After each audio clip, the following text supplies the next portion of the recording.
Military Evolved is a story that I've been working on for a little under 6 years that I put into a text to speech program because you probably don't want to hear this voice for a while. To be more specific, a little over an hour. And I put the text version of the story in the description, which links you to a Reddit page that will help you follow the text to speech program when it comes across names that it can't usually pronounce or comes along run on sentences. So, without further obstruction, Military Evolved. History of military evolved.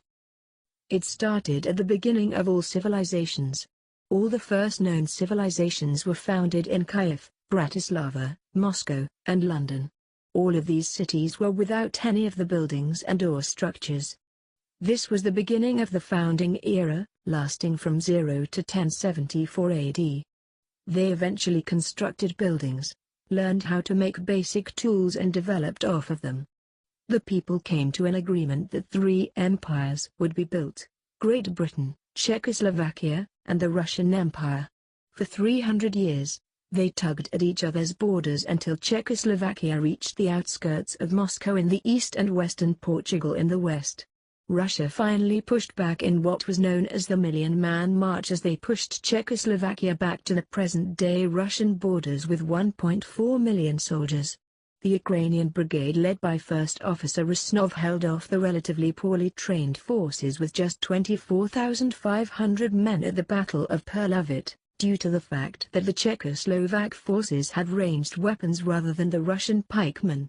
Czechoslovakia then started to form temporary governments in the respective places of the original European countries and released the Eastern European states as singular countries, and soon the Western and Northern European states as well. Czechoslovakia broke down into their respective Slovakia and Czech Republic states, with Slovakia being seen as a hero of the European peninsula. This halted the Russian advance entirely, as the countries simply rejected the Russians. Great Britain in the meantime was sailing to the plains of North America, founding Canada, America, and Mexico. Tension between Canada and America immediately rose, and a short conflict ensued, with Canada being invaded but pushing the Americans out almost instantly. All the countries from around the world were formed and settled in nicely. This was known as the Peaceful Era, lasting from 1074 to 1100 AD.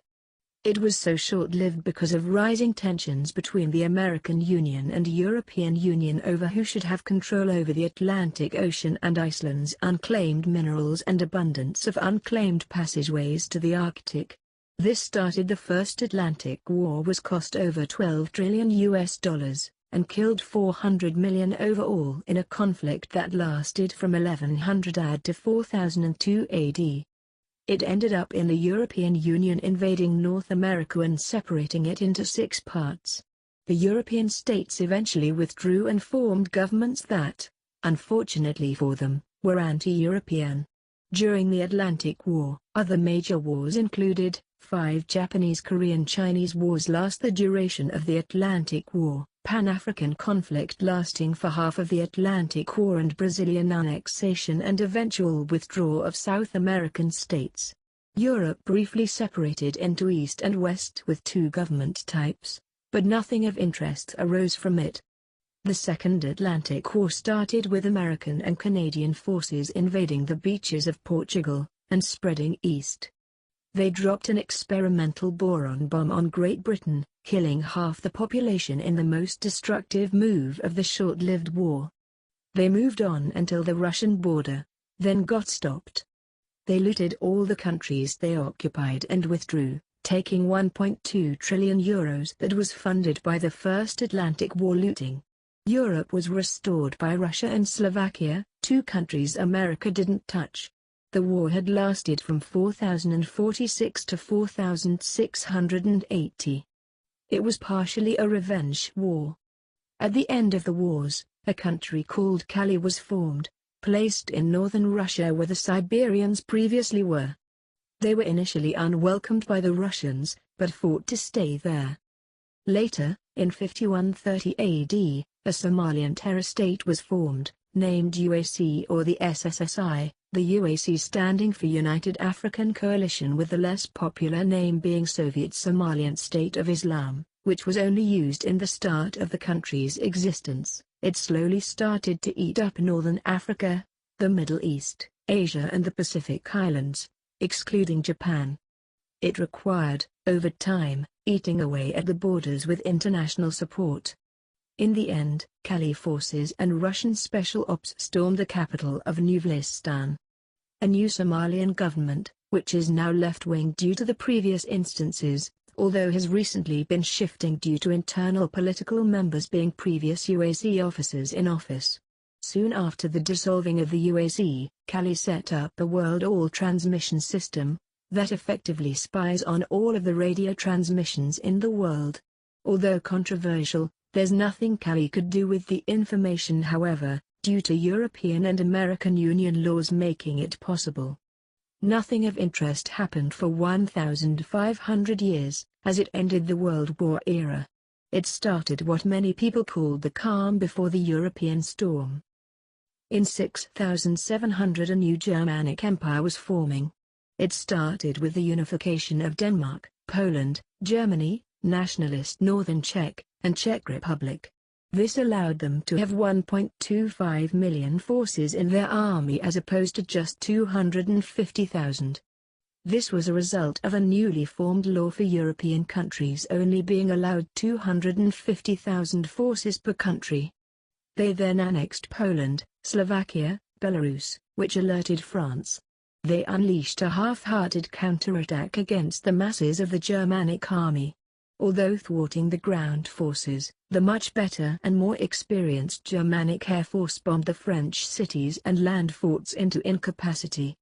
The French surrendered. Spain soon just gave up, with the bargain that they could live without any Germanic army forces of any type entering the Spanish or recently annexed Portuguese mainland or the 100 kilometers around them. Although frowned upon, it was ultimately necessary for the survival of the citizens, as they soon would learn. Soon, all of Europe except for Russia and Great Britain was taken over. They then assembled a force of 255 million unit force, as they could now breach the rule of force law since they were already at war. The beach invasions of Algeria, Egypt, Libya, Israel, and Turkey.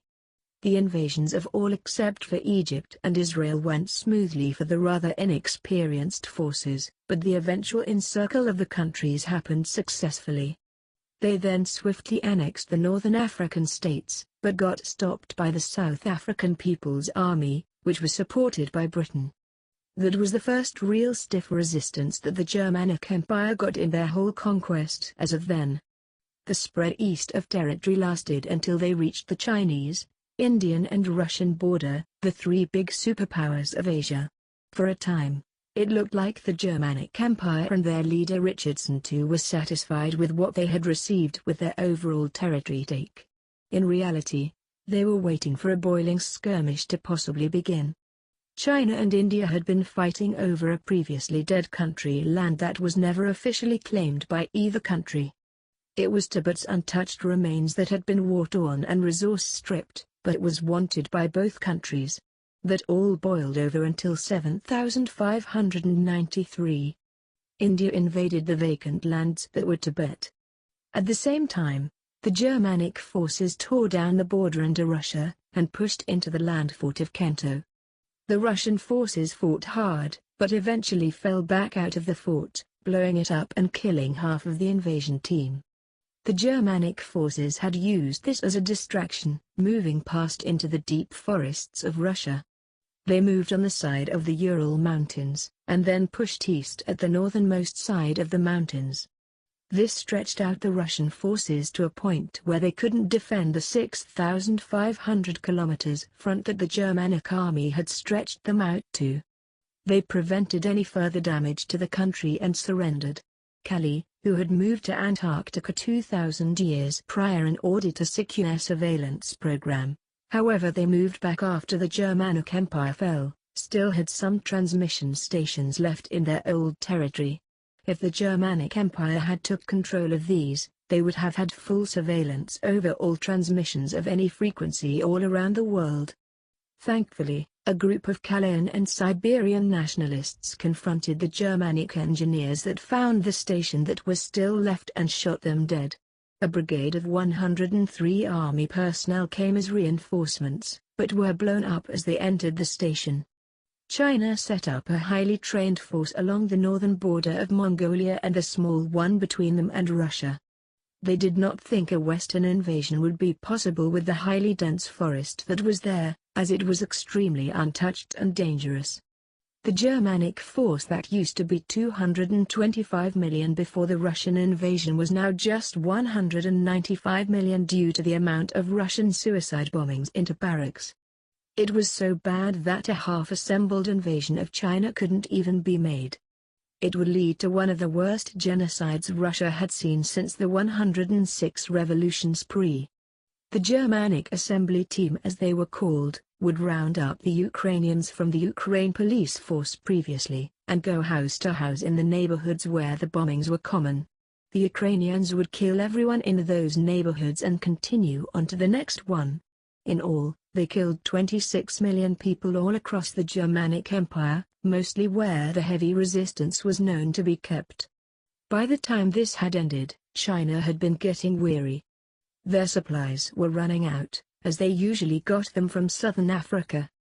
However, they were rationing since they weren't getting sufficient supplies from South America due to a failing economy. The Germanic forces eventually charged through the now weak defenses, sending the Chinese into a blazing retreat. Literally. They burned the cities and villages behind them until they got to Beijing. They fortified it to the brim, evacuating the citizens into Korea and Japan. The Germanic forces faced their first real challenge, and Field Marshal Speer was up to it. He found that if he toppled the huge skyscrapers, it would block the main roads and supply routes. He also found out that the gas lines could be detonated that lead into the city, blowing up the city entirely. He did so, and on August 14, 7912, the city was blown up from under them. 3 of the tallest skyscrapers in the city crashed down on the streets below, and along with all the devastation, 90% of the defending force was killed. It was a clever move that only killed 15 reconnaissance units that were in the city. The morale of the army and people were severely diminished with the collapse of their capital. However, they did not surrender that easily. The East Coast residents of China fled into America and Canada, where they would be safe for the rest of the war. The Germanic forces were burning down the forests in the west in the meantime, making their way into the Chinese plains. The Germanic infantry did not succeed well in the plains, as when they got close to the enemy the flamethrowers torched them, then followed by a tank brigade chasing them off. As soon as they took over the whole East Coast, a push west looked impossible. That's why in 8003, a mostly air invasion of India occurred. This loosened up the ground defenses of India, and just a week later, a full-scale land and sea operation was unleashed. It was called Operation Breakthrough, and it worked. The Indian population welcomed the Germans with open arms, as the government was extremely oppressive towards its own people. This helped justify the invasion to the Germanic Empire's people, as a liberation event. The invasion took 5 months, with the Indian government killing more people than the Germans did overall. China pulled out of Tibet, and requested a peace treaty be signed. This was a fairly generous treaty, giving the Germanic Empire all its land it had took from China. This would have landlocked China for the first time in its history if it went through. The Germans declined, and pushed into the plains the other army division had been fighting in. They took the Chinese by surprise, as no word had come to them yet about the declining of the treaty. They were slaughtered, the survivors running back into central China. The Chinese came to their senses and unconditionally surrendered in 8005, a mere 2 years after the annexation of India. To prevent getting killed by the Germans, Burma, Thailand, Laos, Vietnam, Malaysia and Indonesia surrendered their land to the Germanic Empire. In return, they would only be military ports, never being home to any full land bases. As they boarded their troops on ships to go to Australia and New Zealand, a terrorist organization named CGK stationed in western Antarctica threatened the bombings at Berlin, Warsaw, Madrid, Rome and Kiev if they invaded Australia. The President Richardson too dismissed the threat, boasting about how secure he was in the European mainland. As the first soldiers loaded onto the beaches of Australia, they were getting killed by the thousands. Expertly placed machine gun nests chopped down the poorly trained Marine forces. In the 5 beach invasions, 1.2 million soldiers died in the span of a week. At the end of that week, the CGK proved the president wrong. The bombs went off in all 5 cities. They killed the president along with 247 other high-ranking officials, judges and field officers. The General Halk Donvanit took over, and ordered the return of all previously owned territory and the collapse of the army. This was widely praised by many people and put an end to the Germanic Empire as a whole in the year 8015. In all, the Germanic Empire had killed 500 billion, and caused destruction at a cost of $100 billion. This would never be ordered to be paid back. The remaining land forts throughout the world would be destroyed by their local militaries. As for the most infamous forts that they had constructed, Platoon 1-6 in Azerbaijan, those stayed up as museums of sorts. This put an end to the Germanic Empire era, which had lasted over 2,000 years. Following the war, Tibet declared its independence and is being protected by the European Union. Germany was from then on being limited to an armed force of 15,000 soldiers, and no special operation units. A monumental event happened a mere 40 years after the war. Canada dropped a boron nuclear bomb on America.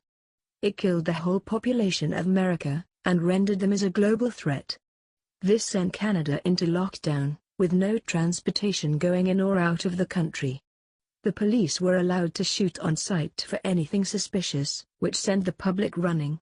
The majority of people ran to one of 3 territory provinces, Yukon, Northwest Territories or Nunavut.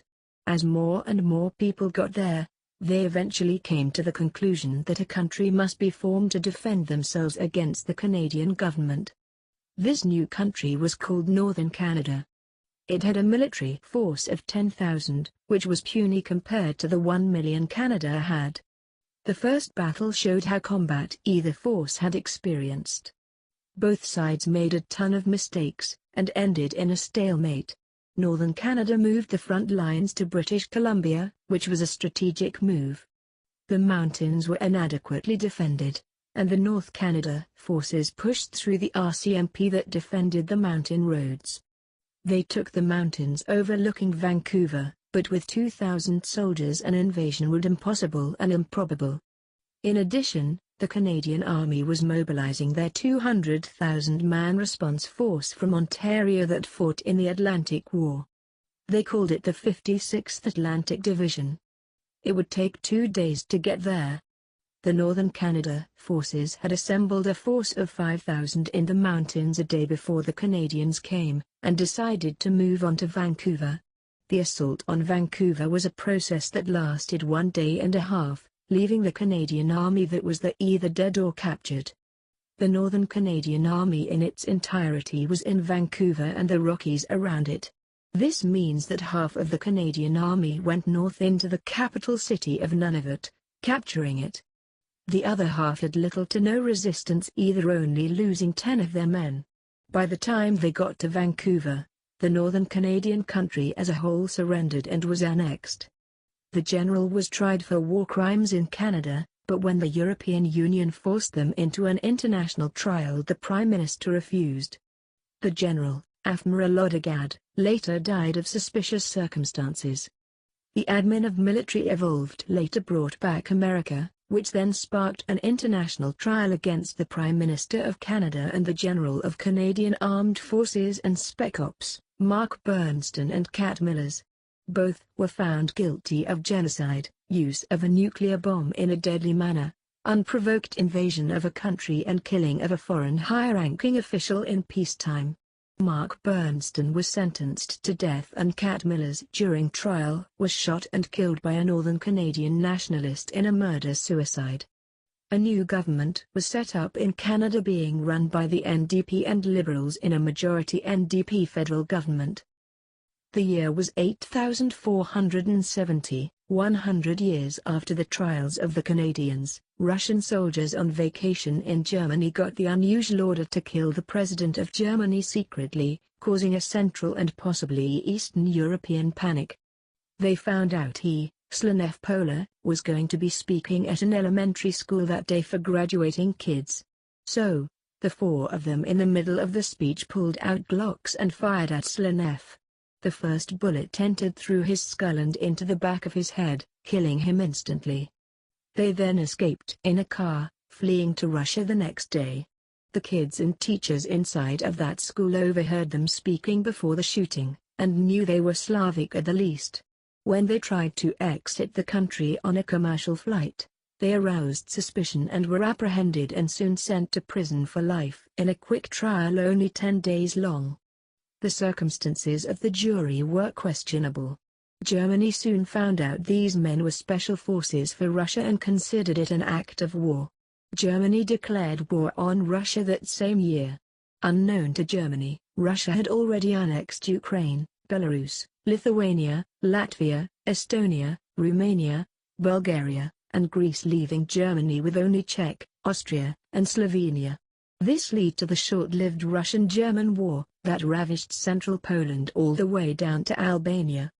The fighting was so intense that it started to form a no-man's land in the war-ravaged front. Two major attempts to break this line are of note, one at the beginning of the war when Field Officer von Brauchau decided to attack the northernmost point of the front line, the Polish city of Gdansk. He tried to flank the city from the south and attempt a sea invasion from the north, but underestimated the amount of troops that were stationed on the harbors. While the land invasion went decently, the sea failed, leading to the eventual retreat of the Cav Division, who lost 71% of their men in the attempted assault of the city.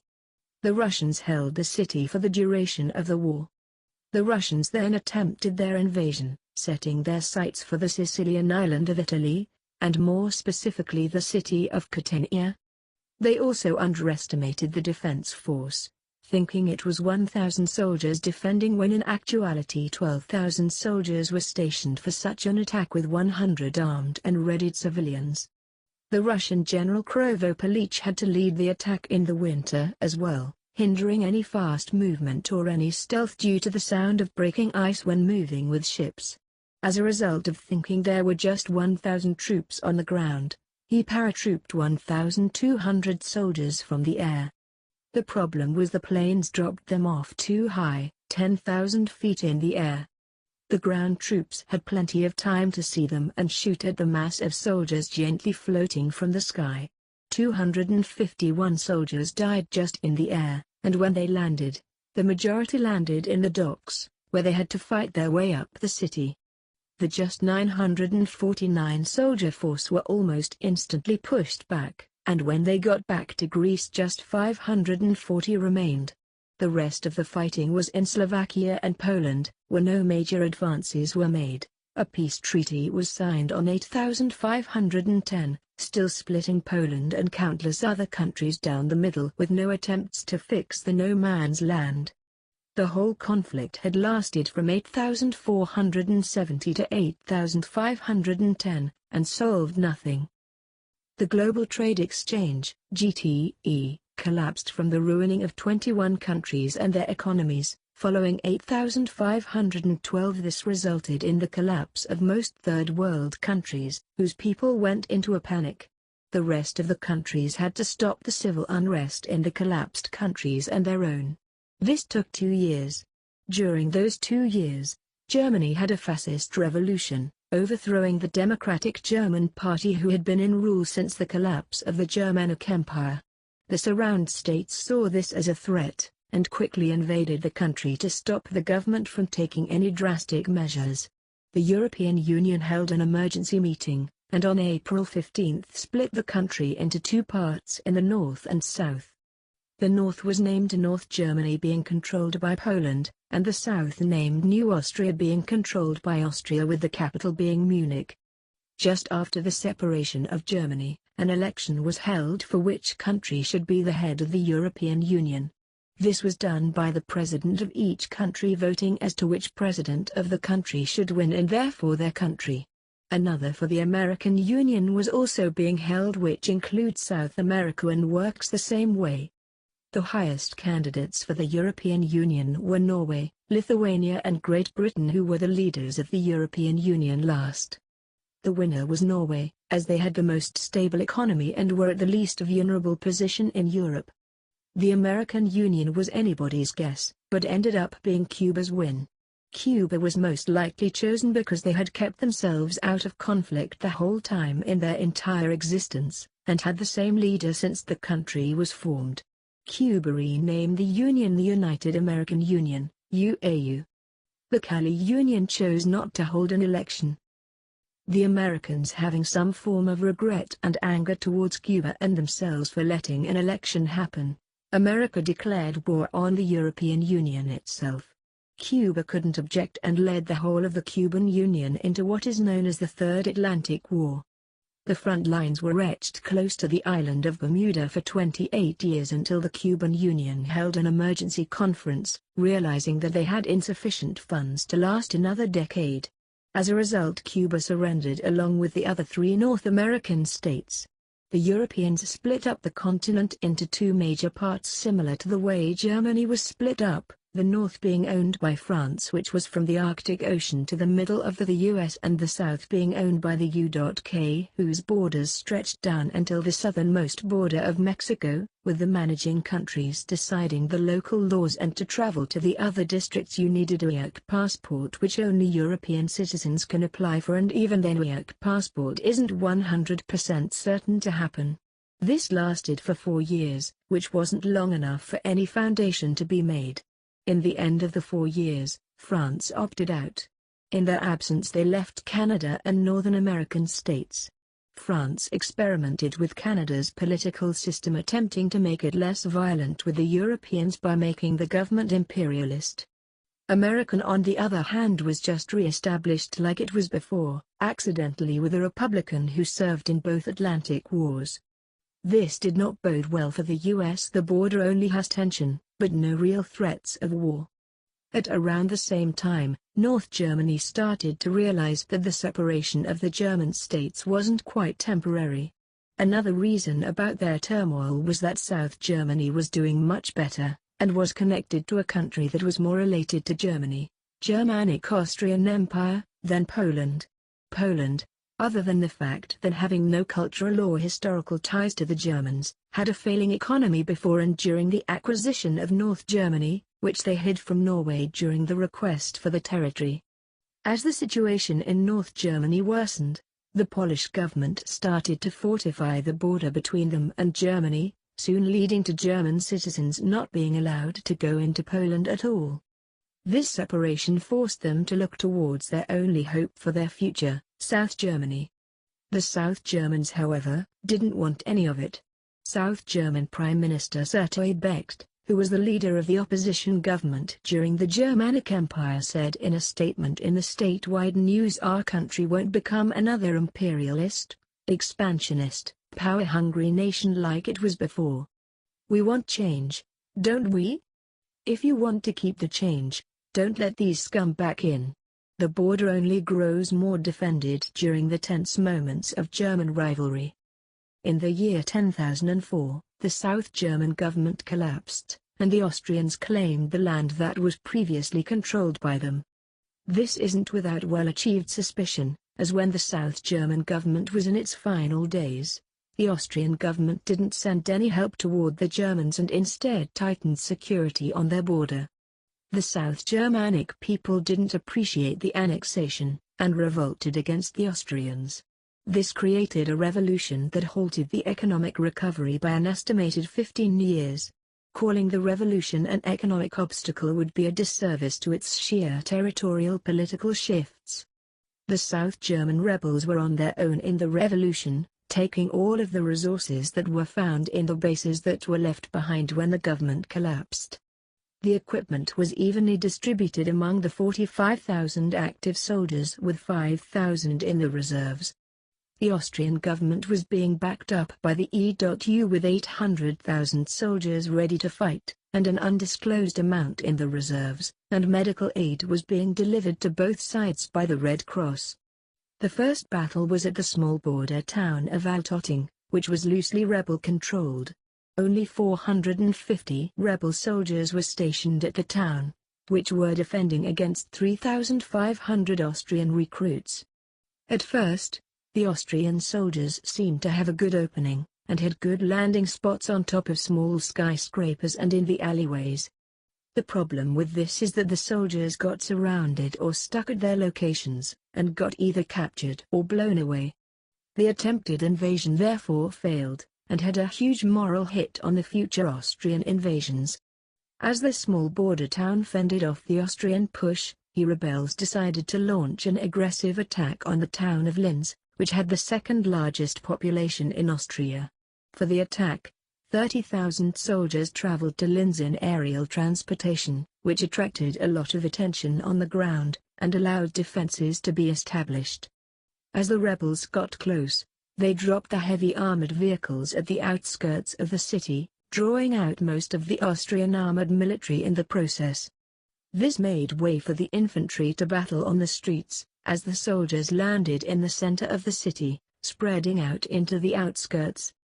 Rebel forces used the center of the city as an execution hotspot, taking unruly civilians and shooting them with excessive amounts of ammunition, showing that they are prepared to hold the city in however long it takes. This lasted for 15 months, until the Austrian government came to an agreement on the city, and that the rebels could claim the whole province in exchange for a decade of peace. This peace deal was accepted, and the South Germans formed their own country as soon as the deal was made, named People's Republic of Germany, entailing that the country was going to be based off of communist government principles and laws, and they adopted the West German flag of real life as their symbol of freedom. The Austrian public could not leave, and were stuck in the captured province of Upper Austria. During the decade, the Austrian government was replaced by a temporary E.U. member government, which consisted of South Sudan E.U. parliament members, who were frequently tried and unsuccessfully convicted of corruption and failure to enforce freedom of movement. This new government aggressively pushed for the peace treaty to be extended to another decade, as they found out through a public poll that 47% of the military didn't feel well equipped to fight against the People's Republic of Germany Liberation Army, PRLA.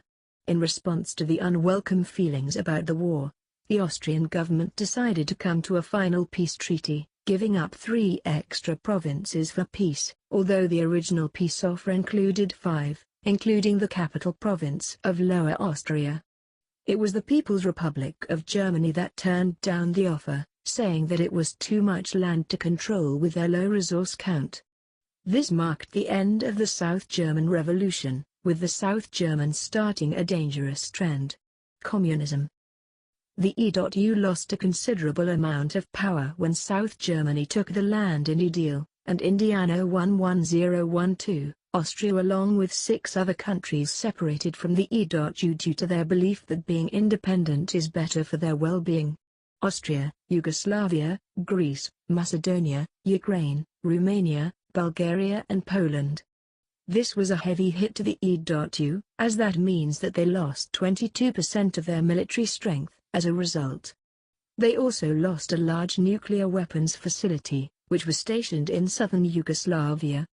A couple days after the separation from the E.U., the countries combined and formed a new union, named East Slavic Union, and declared all of their government to be run on communist laws and social policies.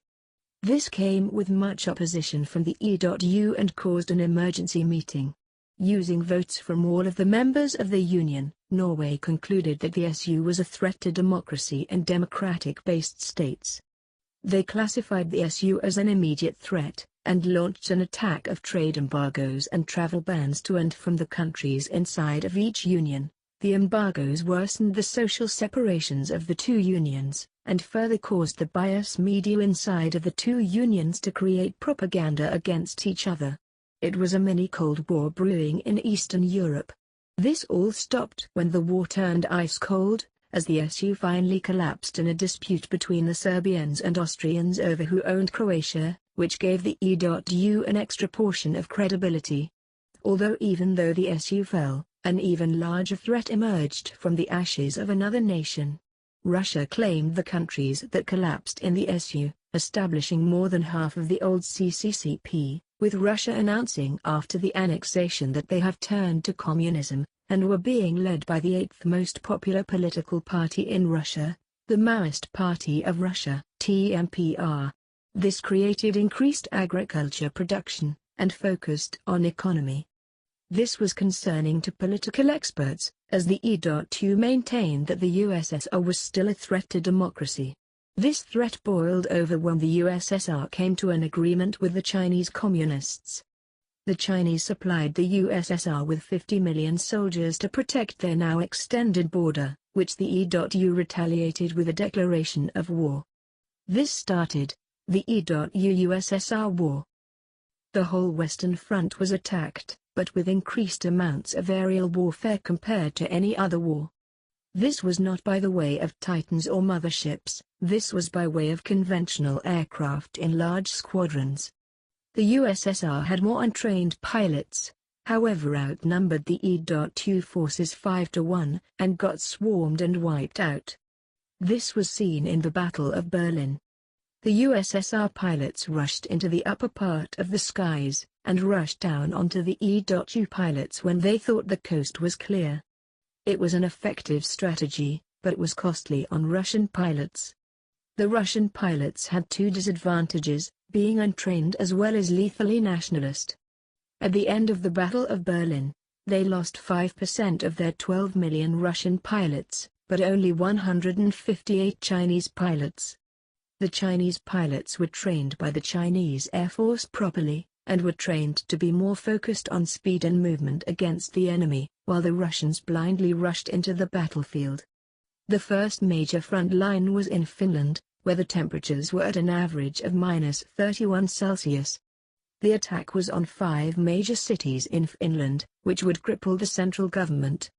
The 5 cities were Helsinki, Espoo, Tampere, Vantaa, and Oulu. The closest city to the front lines was Helsinki, which had a population of just under 600,000 and an armed presence of 150,000. The Russians only sent 175,000, as they had to keep some in the northern areas just in case of a counterattack following the invasion. The attack took place on 12,586, and started with 95 bombing and paratroop planes flying over the city. They destroyed the outskirts of the city, in order to immobilize the AA guns in the city. Over 5,000 soldiers dropped in the span of 30 seconds. In the benefit of the finished soldiers, and machine gunners, the Russians landed too close to the center of the city. This is where all of the soldiers were stationed, but also where all of the ammunition supplies were. The Russians took up the plan, more specifically to use 50 of their 5,000 to invade the Finnish ammunition supplies.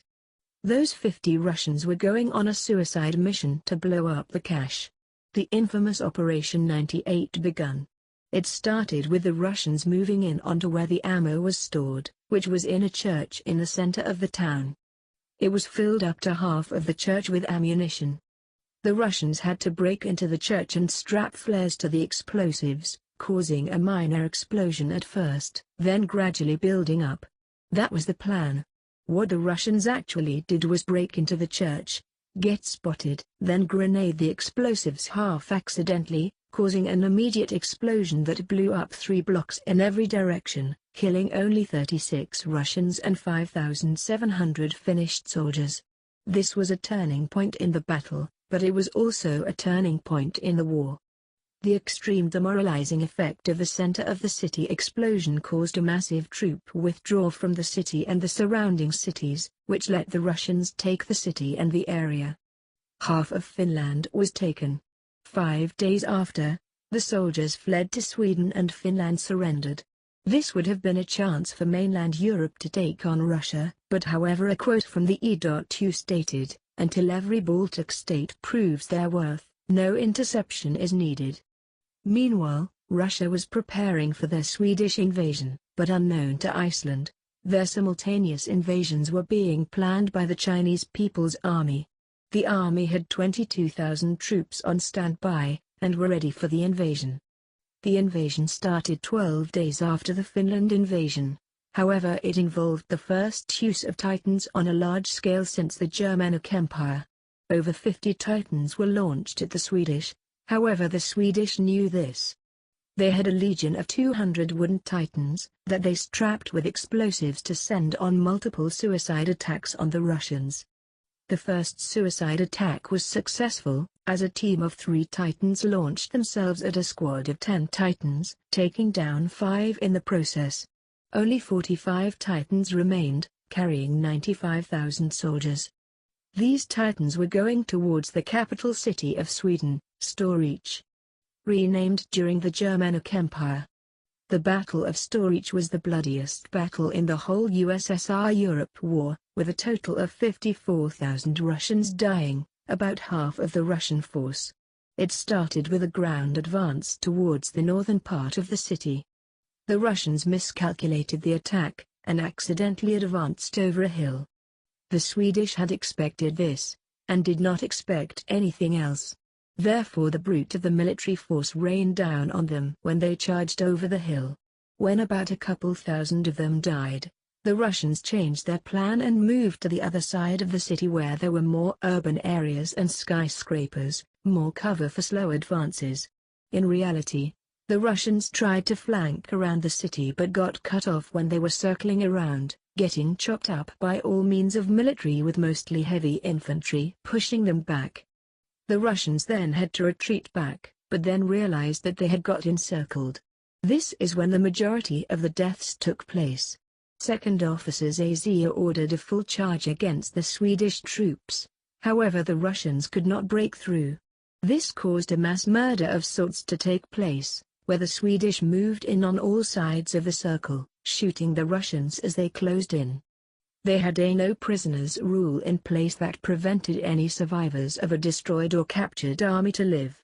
Out of the 82,000 trapped in the circle, only 4,570 made it out alive, as they had to escape the Swedish peninsula as well as cross a river over to Russia. The exact number of dead is unknown, but 77,000 are either dead or captured inside of Sweden. While this was happening, the invasion of Iceland was happening. All of the Chinese division's troops were deployed on Iceland, and stormed the mini coastal city known as Zutlavard to use as headquarters, which had no soldiers in it and therefore no resistance. This was used as a tactical HQ, with the plans being dished out for the city invasion routes.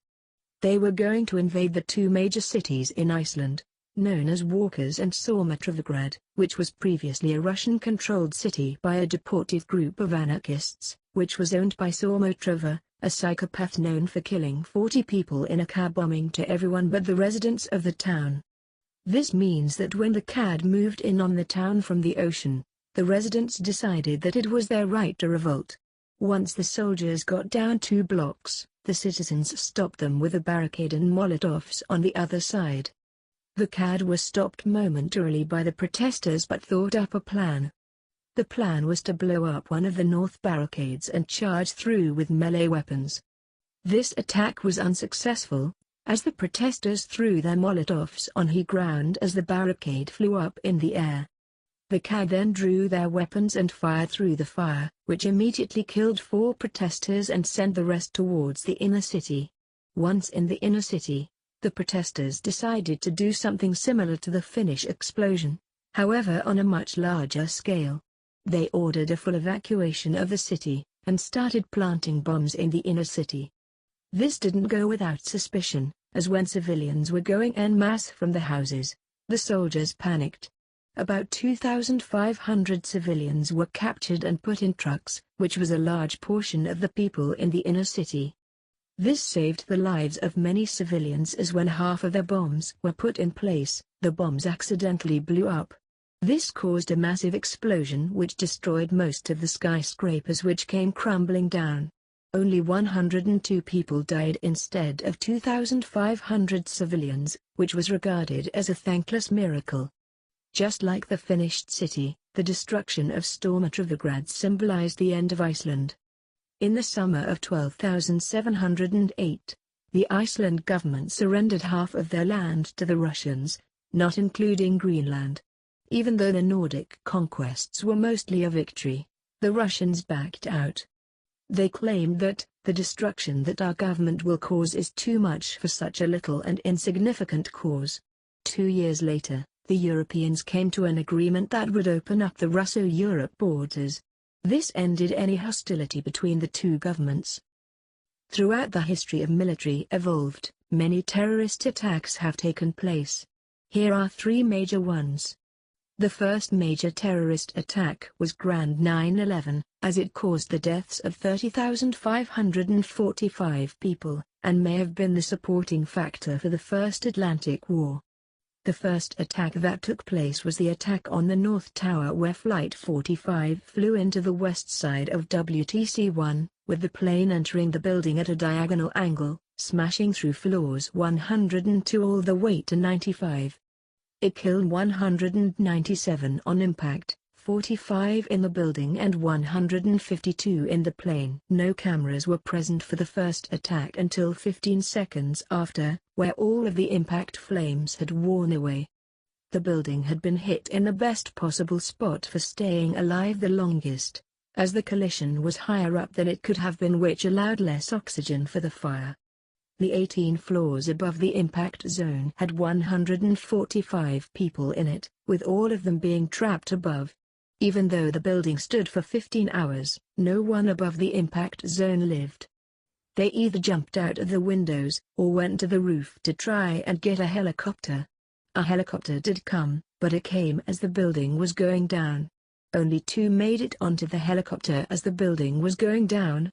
However, once the helicopter made it off of the tumbling wreckage, the engine failed and fell to the ground at speeds of 90 kilometers. It exploded, and killed all 4 inside. The second building had collapsed before the WTC-1 did.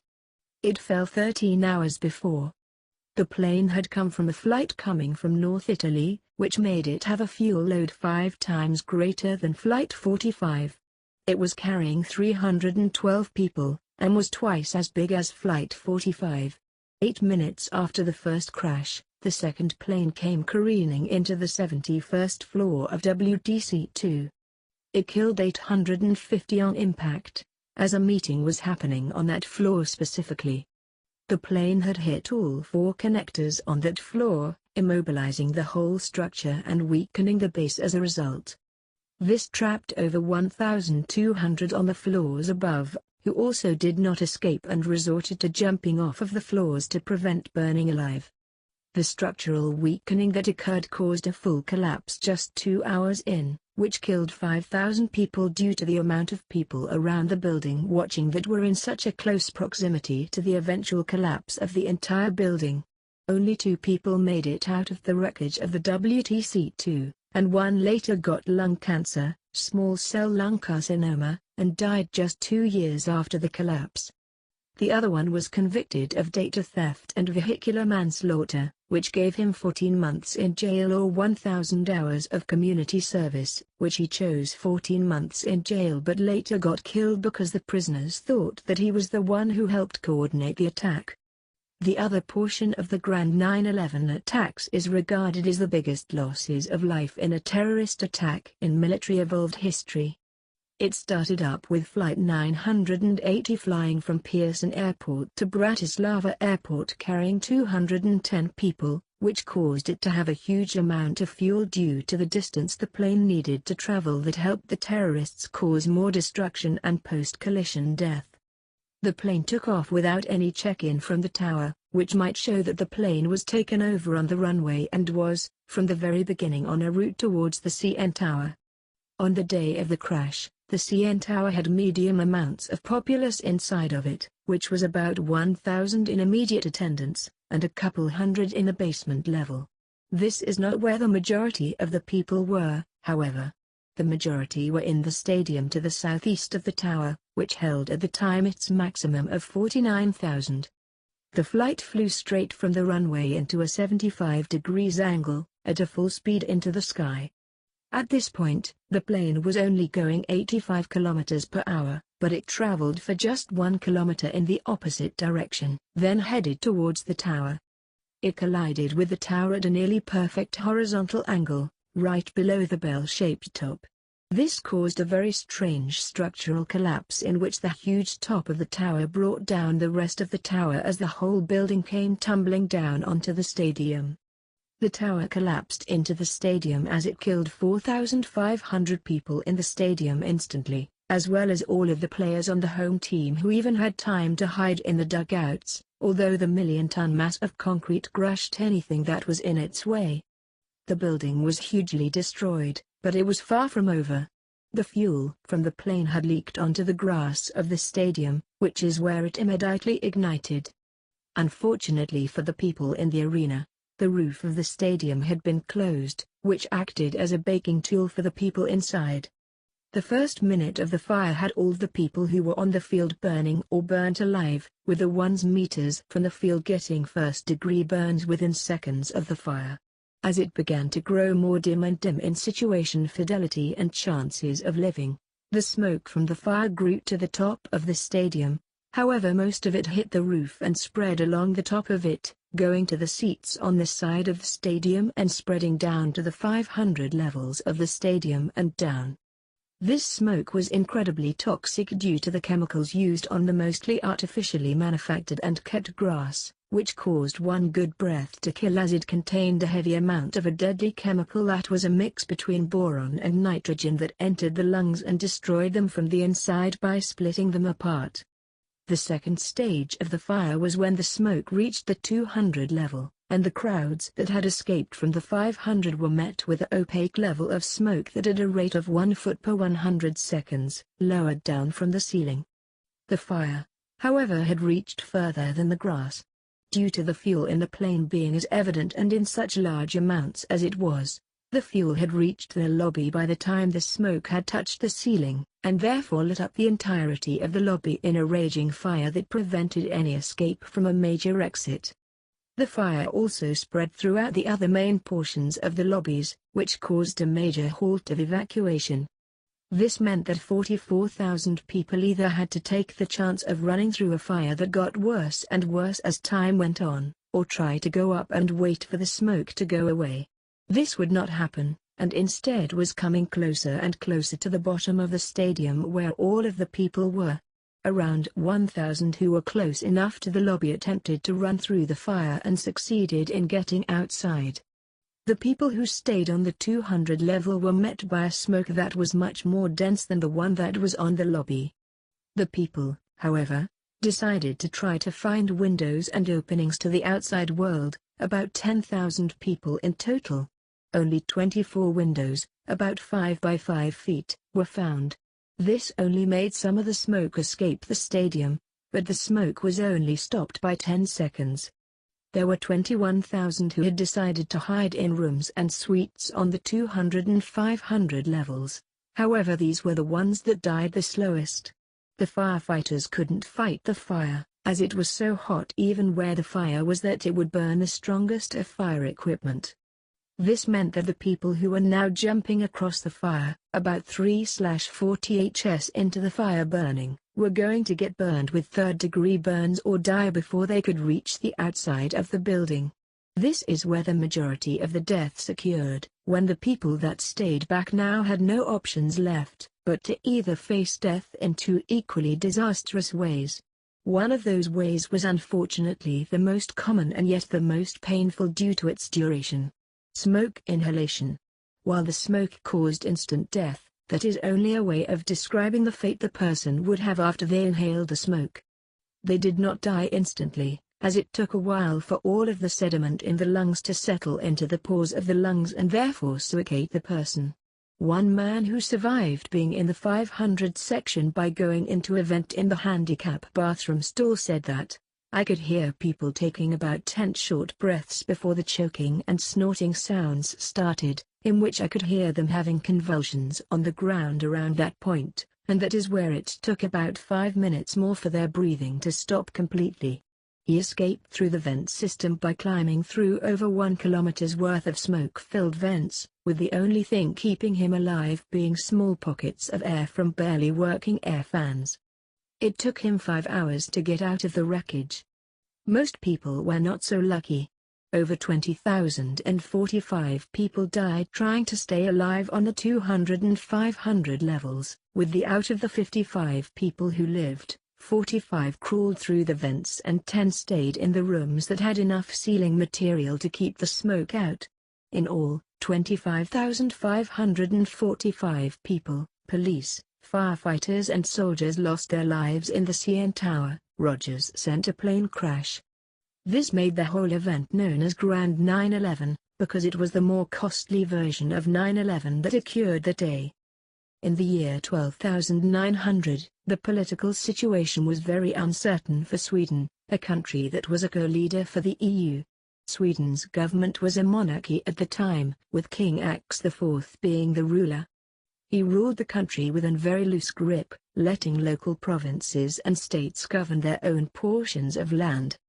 This didn't work out well in the end, however, as when King Ax let this happen, the different provinces put in what they wanted to, which ranged from 100% tax, or full-scale security searches every month.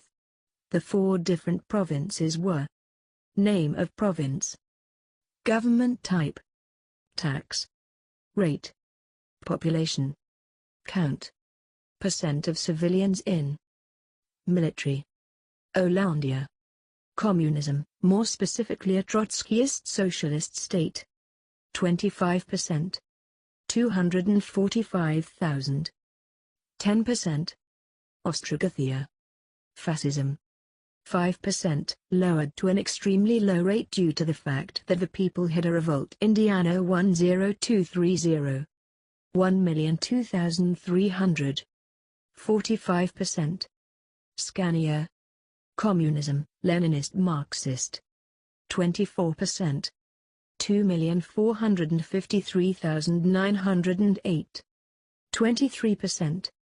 Smolendia, monarchy, separate from the leading monarchy, and was far more strict and unforgiving, 13%. 12,454,257, 35.5%. With this situation in place, the Swedish government had no choice but to declare war on all of the states involved, although their army was only 5 million strong at the end of the day. This signaled the beginning of the Swedish Civil War.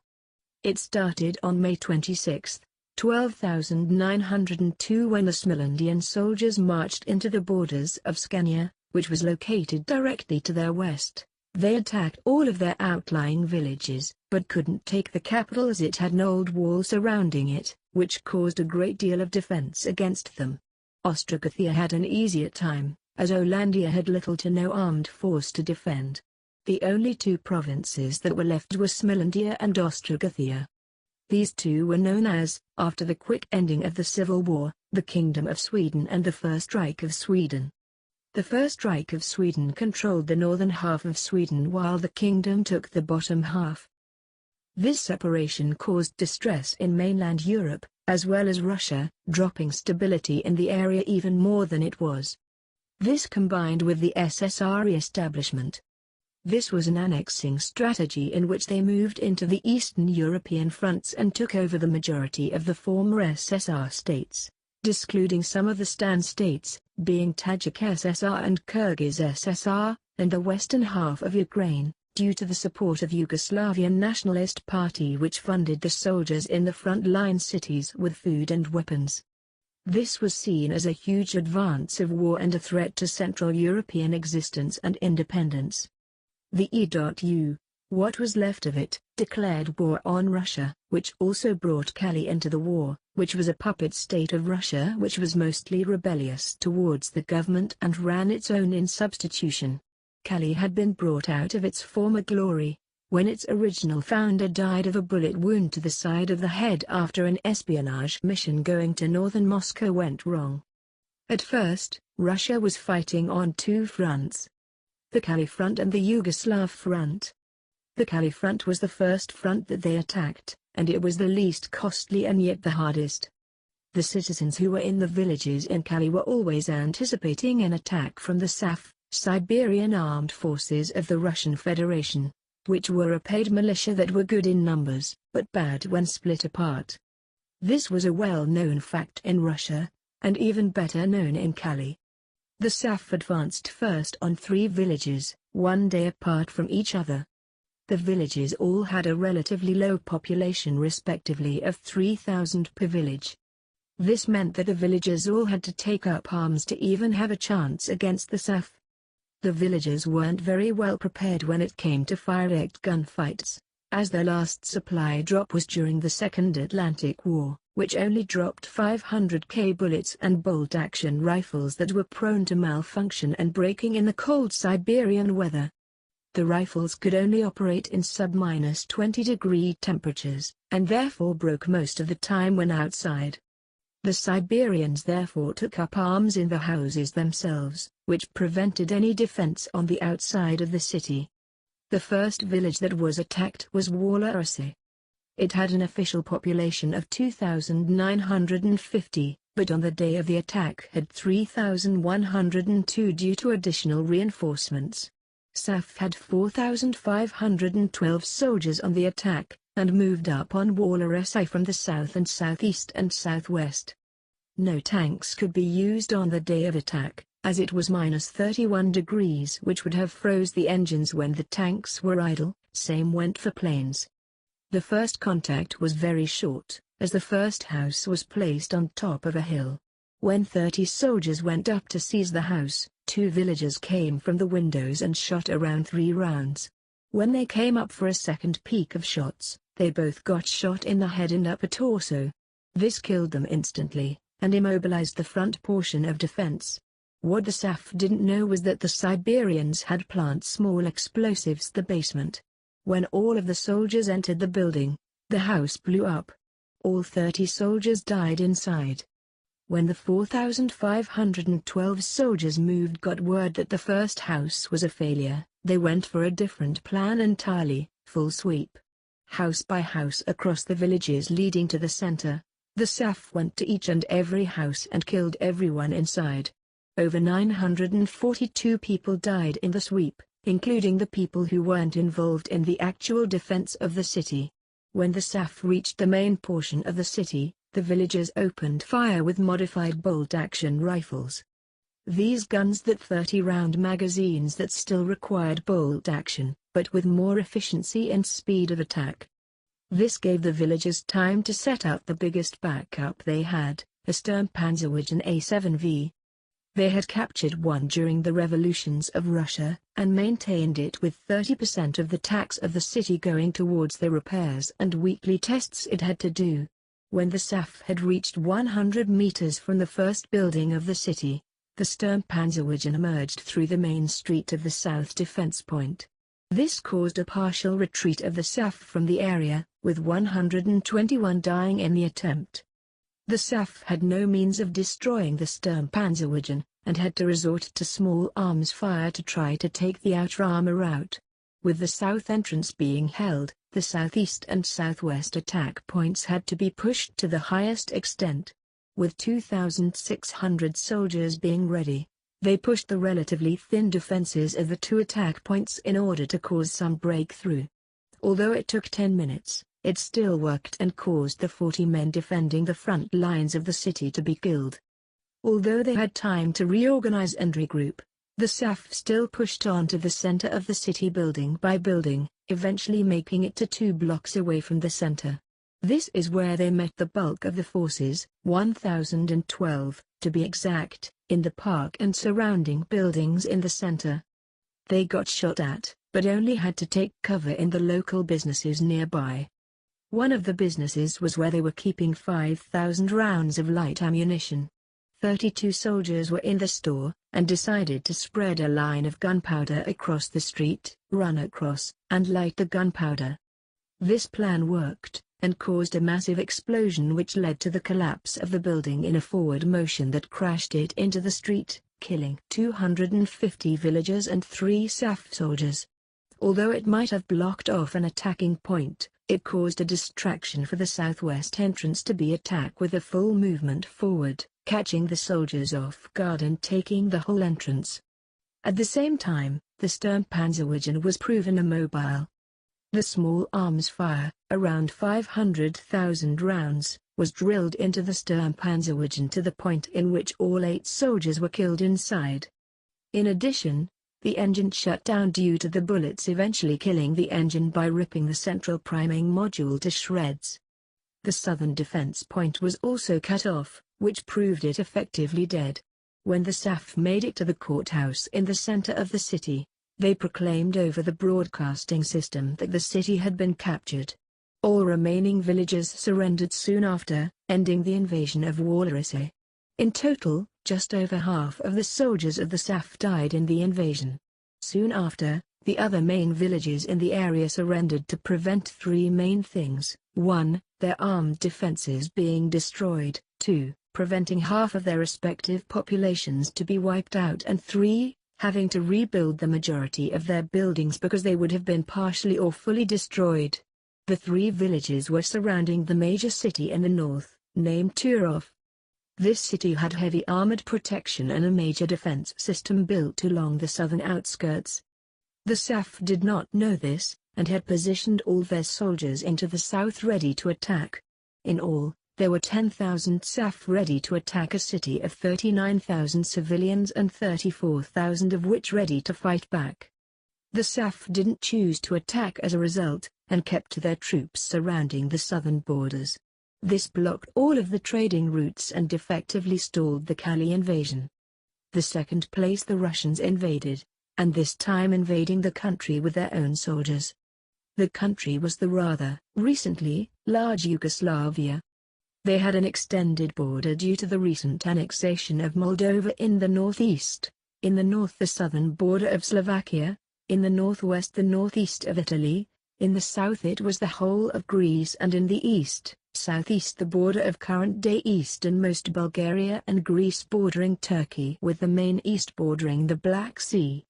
This was not a Yugoslavia that the world, let alone Russia, was used to. Russia had a readied armed force of 10 million soldiers on the borders of eastern Yugoslavia, including a Black Sea-based invasion of 2 million marine troops.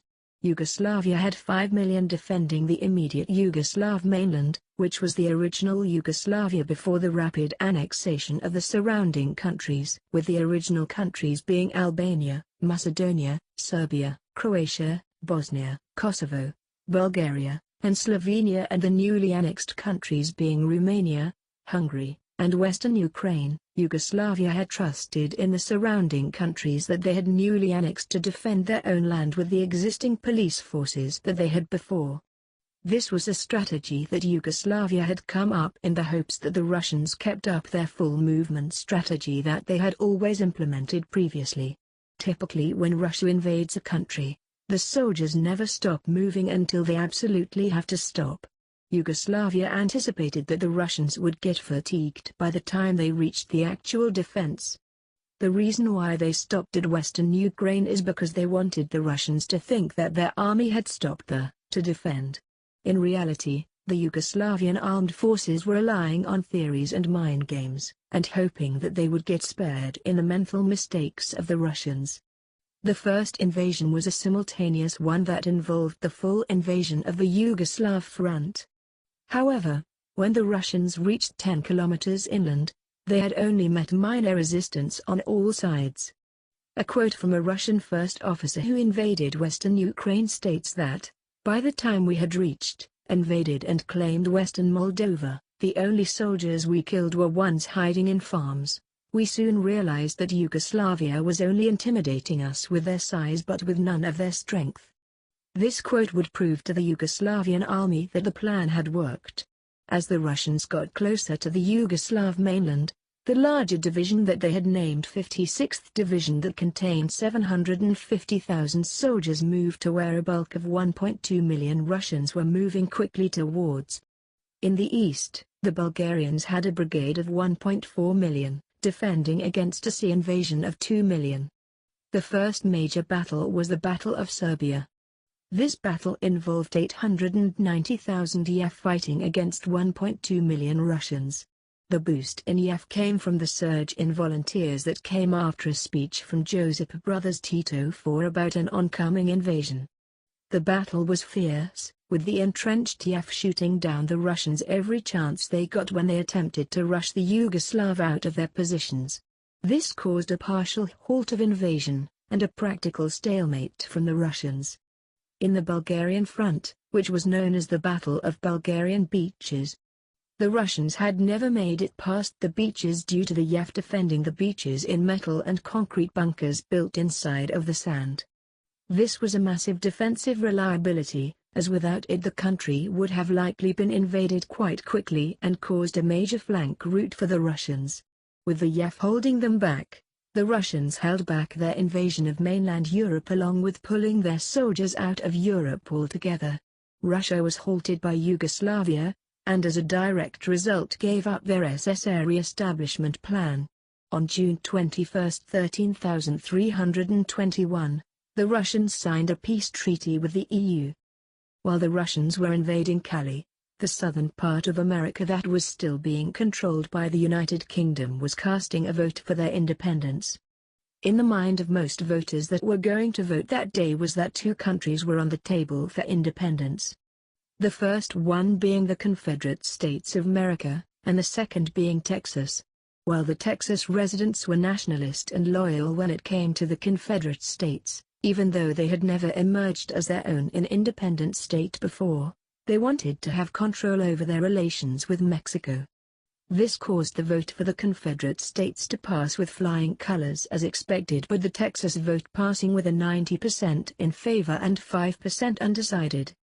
Once the independence was achieved, the United Kingdom transferred all regional control to the Confederates and Texas governments without any conflict. The Northern American United States of America, NORSA, during the whole event was hostile towards not only the idea, but eventually the fact that the southern states were going to be not only independent but united. This is where the NORSA held a parliamentary meeting, as they had adopted their governing style from the French, discussing plans of action. They eventually came to a conclusion that a travel and trade embargo should be set in place to prevent any drastic movement from the Confederate States, while Texas remains the same as it was during the French rule. What the agreement meant by same as it was during the British rule was that when Texas had been made an independent province in the colony of the British America, they had treated the French with the ultimate respect, following the diplomatic ways of the French more than the Confederate. This made a lasting impression on the French officials that passed down to the current NORSA government. Although temporary hostility came from the Confederate States, they soon used it as an isolationist piece of propaganda, saying that it gives their country more time to rebuild from the years of so-called tyranny from the British. This was a silent acknowledgement.